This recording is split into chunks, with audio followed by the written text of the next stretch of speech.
नमस्कार, स्वागत है आप सबका कंचन टीवी की इस खास पेशकश में। खास इसलिए क्योंकि आज हमारे साथ एक खास शख्सियत मौजूद है जिसने बहुत ही कम समय में एक अच्छा नाम कमाया है, या यूं कहे कि बिना संसाधनों के लोग रोना रोते हैं। संसाधन नहीं है हमारे पास तो हम अचीव नहीं कर पाए।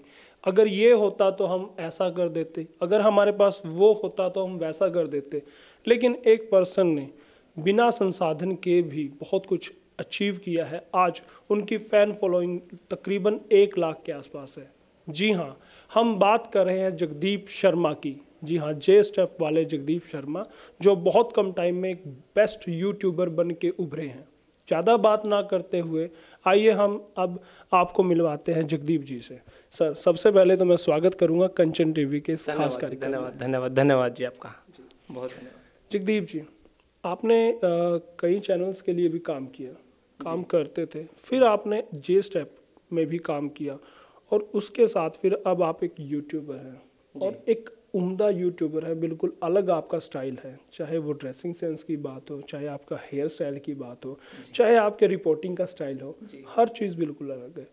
सबसे पहले जानना चाहेंगे कैसे आप मीडिया में आए और कैसे फिर आपका सफ़रनामा रहा, तरतीब से जानना चाहेंगे। सर, जो मेरी सक्सेस है, जो भी मान के चलो उसे आप, इसमें मेरी माँ का जो आशीर्वाद रहा है, सच्ची बात है, मैं मेरी माँ से बहुत प्यार करता हूँ।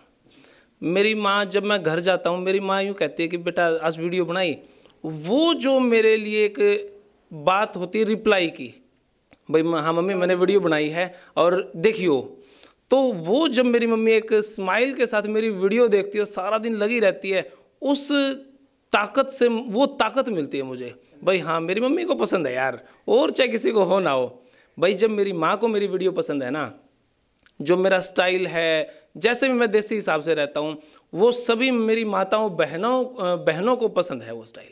तो अच्छा, रही बात इस लाइन में आने की, मेरी माँ हमेशा ये सोचती थी कि भाई जगदीप बेटा तू कुछ कर। मैं ये सोचता था कि भाई मेरे पास पैसा नहीं है, हालांकि बैकग्राउंड अच्छा है मेरा, ज़मीन भी है, मम्मी पापा, अभी पापा रिटायर हुए हैं, मम्मी भी रिटायर हुई है, पैसे की दिक्कत नहीं है। लेकिन कहीं ना कहीं मुझे ये लगता था भाई तू इतना बड़ा हो गया, ये भी घर का पीछे मांगेगा। तो फिर मैंने सोचा भाई बिना ही पैसे कुछ काम कर ले शुरू। मैंने बिना ही पैसे और बिना ही किसी हेल्प के किसी चीज़ के मैंने काम शुरू कर लिया।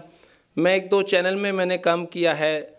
चैनल में दिक्कत अक्सर ये आती है, जब मैं किसी चैनल पे काम करता था, 10 वीडियो में से मेरी 2 वीडियो अपलोड होती थी। बड़ा दुखदाई होता है, क्योंकि मैं भी कोई भी काम करता हूँ तो बड़ा दिल से काम करता हूँ मैं। जब मेरी 10 में से 2 वीडियो अपलोड होती थी, पूछता था भाई 8 क्यों नहीं हुई, तो कहते थे कि ना भाई अभी नहीं कर सकते हम। हो सकता कोई पॉलिटिकल रीज़न हो सकता किसी पार्टी विशेष के पक्ष में कोई चैनल चलता हो, तो बड़ा दुख होता था। फिर मैंने सोचा भाई मैं मेरे ही चैनल पे काम करूँगा और जो मन में आएगा, जो दिल से होगा, जो लोगों की समस्याएं होंगी, वो मैं लेके ही चलूँगा। समस्या से पहले मैं जानना चाहूँगा आपसे, जे स्टेप एकेडमी है आपकी, डांस एकेडमी। हाँ जी। और हाल फिलहाल मैंने आपका एक डांस भी देखा था, एक वीडियो भी देखा मैंने, काफ़ी अच्छा डांस भी करते हैं। तो डांस से मीडिया में कैसे? डांस भी एक शौक़ है, मीडिया भी एक शौक़ है। मेरा टारगेट था भाई मैं गवर्नमेंट जॉब लगूँ, मेरा टारगेट था। मैंने शास्त्री की, फिर ग्रेजुएशन की, 1-2 एग्ज़ाम भी क्लियर हुए, नौकरी नहीं लगा। लेकिन मैंने 2008 में जब ये एकेडमी करी यहाँ पर, तो सिर्फ तब से मैंने टारगेट था भी गवर्नमेंट जॉब मिल जाए, फिर मैं ये एकेडमी छोड़ दूँगा। एकेडमी छूटी नहीं क्योंकि जॉब मिली नहीं। अब खाली कुछ तो करूँगा मैं, और लोगों से बात करना, लोगों से अपने देसी हिसाब से बात करना, बिना किसी बनावटी तरीके से। मैंने सोचा भाई चलो कैमरे पे ही बोलना शुरू कर दें, लोगों की समस्याएं उठा लें, लोगों से बातचीत की कर लें। कभी मैंने देखे हैं बहुत सारे चैनल, बहुत सारी मीडिया ऐसा है जो एक पार्टी विशेष होती है। मैंने बहुत सारी न्यूज़ चैनल्स को देखा है, पार्टी विशेष होती है। मैंने सोचा कि भाई तुम खुद पे ही काम कर ले और एक्सपेरिमेंट करके देख, लोगों के साथ ये चीज़ पसंद आ जाए, वो कहीं ना कहीं लोगों को पसंद आई और फिर आपने कंटिन्यू किया। जानना चाहूँगा 3 इंस्ट्रूमेंट एक आपका स्टैंड है, हाँ जी, सेल्फी स्टिक है। सेल्फी स्टिक हाँ है, जी, हाँ जी। एक आपका फोन है, हाँ जी। एक छोटा सा माइक है। हाँ जी। उससे ही आपने पूरी मीडिया को हिला दिया है, बड़े बड़े चैनल्स को भी आपने पीछे कर दिया है, लोग आपको देखते हैं। फैन फॉलोइंग आपकी जो अभी बाई इलेक्शन हुआ था जींद का, हाँ जी। बहुत जबरदस्त तरीके से बढ़ी है इलेक्शन के दौरान। जी, जी। तो इसका कहीं ना कहीं सीधा सा मतलब है कि लोग आपको पसंद करते हैं, आपके स्टाइल को, आपके वर्किंग स्टाइल को स्पेशली। जी। तो उसके बारे में क्या कहना चाहेंगे? इस बारे में मैंने सोचा नहीं था। एक भाई मेरे को बोला कि यार तू बहुत ज़्यादा लोग तुझे देखते हैं। मैंने बोला ना यार, मेरे को ऐसा लगता नहीं। वो यूँ बोला, एक एप्लीकेशन आती है YT स्टूडियो, यूट्यूब स्टूडियो, उसको एप्लीकेशन को डाउनलोड कर। मैंने वो एप्लीकेशन डाउनलोड करी तो उसमें मैंने देखा मेरे को 48 हॉर्स में अप्रोक्स 7.5 लाख लोग देखते हैं। 48 घंटे में मेरे को 7.5 लाख लोग देखते हैं। तब मेरे को दिमाग में ये आया, भाई 7.5 लाख लोग, और जो न्यूज़ चैनल जो हमारे हरियाणा लेवल पे हैं उनमें 20,000 50,000 लोग मुश्किल से देखते हैं। फिर मैंने सोचा भाई अब शायद लोग मेरे को लेके कहीं ना कहीं सीरियस हैं, इस मुद्दे को और थोड़ा सा सीरियसली उठाया जाए, और सीरियसली उठाया जाए। तो मैं इसमें अब थोड़ा सा और घुस गया। बिल्कुल बिल्कुल। फैन फॉलोइंग की अगर बात की जाए, आम दर्शकों को छोड़ दिया जाए, तो सेलिब्रिटी भी आपके फैन है। दुष्यंत चौटाला सबसे बड़ा नाम है, आपकी वर्किंग स्टाइल को पसंद करते हैं, आपकी जो एंकरिंग है उसको काफ़ी पसंद करते हैं, क्योंकि अल्लड़पन है आपकी एंकरिंग में। नॉर्मल जैसे आप जीवन में रहते हैं तकरीबन ऐसा ही आप एंकरिंग करते हैं, लोगों के साथ हरियाणवी टच में बात करना तो अच्छा लगता है। तो फैन फॉलोइंग बढ़ती जा रही है, सेलिब्रिटी जो बड़े बड़े हैं जिनको पूरी दुनिया आज देखती है, पसंद करती है, वो भी आपको पसंद करे, इस बारे क्या कहना चाहेंगे? दुष्यंत जी की बात है तो मैं 8 जनवरी का प्रोग्राम था मिलन होटल में। यहाँ पे एक होटल है सर, मिलन नाम है उसका, पता नहीं क्या नाम है। उस होटल में प्रोग्राम था दुष्यंत जी का। मैं 8 जनवरी से पहले ये नहीं जानता था कि दुष्यंत कौन है, दिग्विजय कौन है, करण चौटाला जी कौन है, अर्जुन चौटाला जी कौन है। मैं सिर्फ जानता था ओम प्रकाश चौटाला जी को। अभय अजय का भी नाम मैंने सुन रखा था। मेरे को एग्जैक्टली ये नहीं पता था कि अभय के बेटे कौन है, अजय के बेटे कौन है, दुष्यंत जी और अभय जी का रिलेशन क्या है। पॉलिटिकल मेरे को ज्ञान नहीं था, सीरियसली ज्ञान नहीं था। तो किसी ने मेरे को कहा कि भाई आज दुष्यंत जी आए हुए हैं, उस होटल में जाके इंटरव्यू लिया। तो मैंने सोचा भाई दुष्यंत जी कौन है, मैं देखे नहीं थे कभी। तो मैं जैसे ही उस होटल में गया तो वहाँ पे खूब बड़े बड़े पत्रकार आए हुए थे, इंटरव्यू चल रहा था, इंटरव्यू सेशन हुआ। तो मैं वहाँ पे काफ़ी गैदरिंग थी, मैं बोला भाई यहाँ पे दुष्यंत जी कौन है, हालांकि उन्हीं का इंटरव्यू चला हुआ था। तो मैं बोला कि भाई दुष्यंत जी कौन है। तो किसी ने बताया भाई वो जो लंबी सी हाइट में खड़े हैं ना, वो दुष्यंत जी हैं। तो वही बोले कि जाके तू भी ले ले इंटरव्यू जगदीप। मैं बोला यार इतने बड़े बड़े पत्रकार हैं, मेरे पास ना जर्नलिस्ट और ना मेरे पास न्यूज़ चैनल का ऐसा कोई, और ना मेरे को नॉलेज, मुझे हिम्मत ही नहीं हो रही। हिम्मत मैं डरता था। मतलब हर पॉलिटिशियन से भाई पता नहीं क्या बड़ी है, देखो वास्तविकता में बहुत बड़े आदमी है भाई। तो जैसे ही मैं उनके पास गया, दुष्यंत जी ने कहा और जगदीप भाई कैसा है, मेरी हवा टाइट हो गई, सच्ची बात है।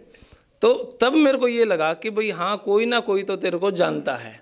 और जब एक इतनी बड़ी पद पे इंसान जो MP हैं, जो हिसार के, और सारा इलेक्शन उनके नाम पर घूम रहा है, और वो जब ये कह दें कि जगदीप क्या हाल है, भाई मेरे लिए बड़ी ऑनर की बात है, सच्चाई है इसमें। चाहे कोई ये कहे कि भाई ये JJP का है या BJP का, सो वटेवर, इस बात से फर्क नहीं पड़ता। लेकिन जब एक बड़ा इंसान और मेरे को ये कह दे जगदीप क्या हाल है, उसके बाद फिर मैंने उनसे एक क्वेश्चन पूछा था। पहला ही क्वेश्चन था कि जी आप जींद में किसको वो टिकट दे रहे हो, क्योंकि मेरे पास कोई क्वेश्चन नहीं थे, नॉलेज नहीं थी। तो मेरे पास एक यही क्वेश्चन था घूम फिर के, जी आप किसको टिकट दे रहे हो। उन्होंने कहा भाई मैं तेरे को ही दे दूं। वो चीज़ मेरी बहुत ज़्यादा वायरल हुई थी। और देखो बड़े आदमी बड़े ही हैं जी, हैं, टिकट लेने की मेरी हैसियत नहीं है, ज्ञान नहीं है, तो मैं कैसे क्या कुछ कहूँ। लेकिन तब से मेरे को ये लगा भाई हाँ लोग मुझे जानते हैं। फिर BJP ऑफिस में भी गया मैं, वहाँ पर बहुत लोग जानते थे। इनेल ऑफिस में भी, कांग्रेस ऑफिस में भी बहुत लोग मुझे जानते थे, और बड़ी खुशी होती थी मुझे। प्यार बढ़ता गया आपके लिए। तो जानना चाहूँगा, जैसे आप छोटा सा माइक लेके पहुँचते हैं, इंटरव्यू करते हैं, तो कहीं ना कहीं आलोचना भी झेलनी पड़ी आपको, किसी ने गिल्टी फील भी कराया कभी? क्योंकि मीडिया का मतलब आजकल बड़े बड़े तामझाम, बड़े बड़े कैमरास, बड़े बड़े स्टाफ के साथ होता है। आप सिंगल मैन आर्मी हैं, वन मैन आर्मी हैं, और आपके पास तो साधन भी एक माइक है। तो क्या कभी ऐसा मोमेंट आया, किसी ने गिल्टी फील कराया आपको? ना, ऐसा कभी मोमेंट नहीं आया। बल्कि मेरे को कई बार क्या होता था, बड़े बड़े मीडिया जब इंटरव्यू लेते हैं, क्राउड इकट्ठा हो जाता है, और जब मैं वहाँ जाता था वो क्राउड वहाँ से हट के मेरे पास आ जाता था। मैं ये सोचता मैं क्या पूछूं यहाँ पे, भाई बड़ी बड़ी मीडिया है, बड़े बड़े उनके पास क्वेश्चंस हैं, साइकोलॉजिकल वो बड़े बड़े चीज़ें हैं उनके पास, और भीड़ मेरे पास आ जाती, वो मीडिया खड़ा रह जाता था। अभी ये शायद घमंड वाली बात ना हो, भगवान नज़र ना लगे, तो बड़ी टेंशन हो जाती थी, मैं क्या पूछूं। लोगों की एक्सपेक्टेशन पे खरा उतरना एक बड़ा टारगेट होता था। बिल्कुल बिल्कुल बिल्कुल होता है। और जानना चाहूँगा आपसे, जैसे आपने अभी जिक्र किया इंटरव्यू के स्टार्टिंग में, आपने माँ का जिक्र किया, जी। माँ से आप हार्टली अटैच हैं, और भगवान का भी शायद आप धार्मिक भी हैं, तो जानना चाहूँगा ये सब के बारे भी मैं अच्छे से। ऐसा है सर, हम 2 भाई हैं, बड़ा भाई कुरुक्षेत्र रहता है। यहाँ पर मेरी तरफ से कोशिश ये रहती कि कितनी सेवा मैं माँ के लिए कर सकूं। और मेरी माँ मेरे को, जब हो सकता है मैं कहीं गलत स्टेप उठा लेता, कभी हो सकता है, लेकिन जब मेरी माँ ये कह देती है ना कि जगदीप तो मेरा राम बेटा है, वहाँ से मेरी रिस्पॉन्सिबिलिटी और बढ़ जाती है, जिम्मेदारियाँ बढ़ जाती हैं। जब मेरी माँ ये कहती है ये तो मेरा राम बेटा है यार, ये तो कदे गलती को नहीं हुआ है, तो वहाँ पे रिस्पॉन्सिबिलिटी इतनी बढ़ गई, अब मैं कुछ और कर ही नहीं पाया। धार्मिक, मेरे पिताजी, मेरे दादाजी बड़े धार्मिक प्रवृत्ति के हैं जी, बड़ी पूजा पाठ, बड़े सत्संग, हर चीज़ में बड़ा भाग लेते हैं। मेरे दादाजी जो थे वो एक कर्मकांडी थे, बड़े उनकी गांव में बड़ी इज्जत, बड़े लेवल पर उनका आदर सम्मान था, तो वहीं कहीं ना कहीं गुण तो हमारे में आएंगे सर, है ना। जगदीप जी, अब बहुत सारे युवा लड़के और लड़कियां मीडिया में आ रहे हैं, अपना भाग्य आजमाते हैं जी। उनको एक उम्मीद की किरण दिखती है कि वो मीडिया में आके अपना नाम चमका सकते हैं, अपना करियर बना सकते हैं, और कहीं ना कहीं वो समाज की सेवा भी कर सकते हैं। तो क्या संदेश कंचन टीवी के माध्यम से देना चाहेंगे? सर, देखो, आदमी के पास 2 ही ऑप्शन होते हैं, नाम कमाना और पैसा कमाना। ये बातें वो बाद में सोचे, नाम कमाने के बारे में, पैसा कमाने के बारे में। अगर उसका टारगेट है कि नाम कमाना है, पैसा कमाना है, इस चीज़ को टारगेट जरूर बनाए, लेकिन इस बारे में सोचे नहीं, काम पे लगा रहे हो, उसके कंटेंट में, उसकी बातों में सच्चाई दिखनी चाहिए, और वो लगा रहे 6 महीने के बाद उसको रिजल्ट दिख जाएगा। सच्चाई है। मैं इस चैनल पे आया, मेरे खुद के चैनल पे, मैं हरियाणवी में करता था, और नवंबर से पहले हरियाणा के अंदर जितने चैनल हैं, नाम नहीं लूँगा मैं, सभी हिंदी में बोलते थे, सभी के सभी हिंदी में, प्योर हिंदी में। जैसे ही मैंने हरियाणवी शुरू करी, ऑलमोस्ट सभी चैनल जो बड़े बड़े हैं, जिनमें भी बहुत बड़े चैनल हैं, सफेदों में भी हैं बहुत बड़े बड़े चैनल, अब वो अपने आप को हरियाणवी रिप्रेजेंट करते हैं। तो आदमी को अपने ही स्टाइल में बिल्कुल बिल्कुल बिल्कुल बिल्कुल, आपने एक ट्रेंड ही चेंज कर दिया, ये मैं कहना चाहूँगा। हाँ जी। तो आदमी को ना अपने ही स्टाइल में लगे रहना चाहिए। अगर आप दूसरे की कॉपी करके चलेंगे तो सीरियसली आप सक्सेस नहीं हो पाएंगे। एक IAS ऑफिसर है, मेरे को IAS की तैयारी करनी है, अगर मैं ही सोचूंगा उस IAS की तरह मैं पढ़ूं तो कभी IAS नहीं लगेगा। जी बिल्कुल बिल्कुल। जगदीप भाई, बिल्कुल बहुत बहुत शुभकामनाएं हम आपके कैरियर के लिए देना चाहेंगे। हम चाहेंगे कि आज आपके सब्सक्राइबर 1 लाख हैं, तो हम चाहेंगे 10 लाख हों, और पूरी दुनिया में आपका डंका बजे, क्योंकि अगर आप कामयाब होंगे तो हम जैसों के लिए भी रास्ते खुलेंगे, हमें भी हौसला मिलेगा, और हम तो चाहेंगे कि हमारा जो जींद का है पूरी विश्व पटल पे नाम जाए, और उसके लिए आप प्रयास कर रहे हैं, तो उसको हम आपकी शुभकामनाएं देंगे। और अब चाहूँगा मैं आपसे कि कंचन टीवी के दर्शकों के लिए भी 2 लाइनें बोल दीजिए। भाई, मैं इतना बड़ा तो हूँ नहीं कि मैं थारती कि मैं राय सजेशन दे सकूँ, लेकिन मेरा इस टाइप का जो इंटरव्यू है, जो कंचन टीवी ने जो मेरे को इतना रिगार्ड्स दिए हैं, इतना जो रिवार्ड्स दे रहे हैं, तो मैं चाहूँगा भाई आप इस चैनल को देखें, समझें, और थोड़ा सा अप्रिशिएट करें। और कोई कमी है, 100% कोई ठीक नहीं होता, मैं भी ठीक नहीं होता, कोई कमी अगर आपको कंचन टीवी में दिख रही है तो डायरेक्ट कमेंट बॉक्स में लिख दें, लेकिन कंक्लूजन ना निकालें उस बात का। किसी भी चीज़ को देखने का, समझने का मौका जरूर दें भाई। और मैं देखो, अच्छी चीज़ तो हर आदमी अच्छी चीज़ बनाने की कोशिश करता है, लेकिन जो कमी है वो आप ही बताओगे, हमारे सर को बताएं, कमेंट बॉक्स में लिखें, ताकि हम अपनी कमी को सुधार सकें और अपने काम को और बेस्ट तरीके से दे सकें। अपने सुझाव भी देते रहना। धन्यवाद भाई। जय हिंद। राम राम भाई।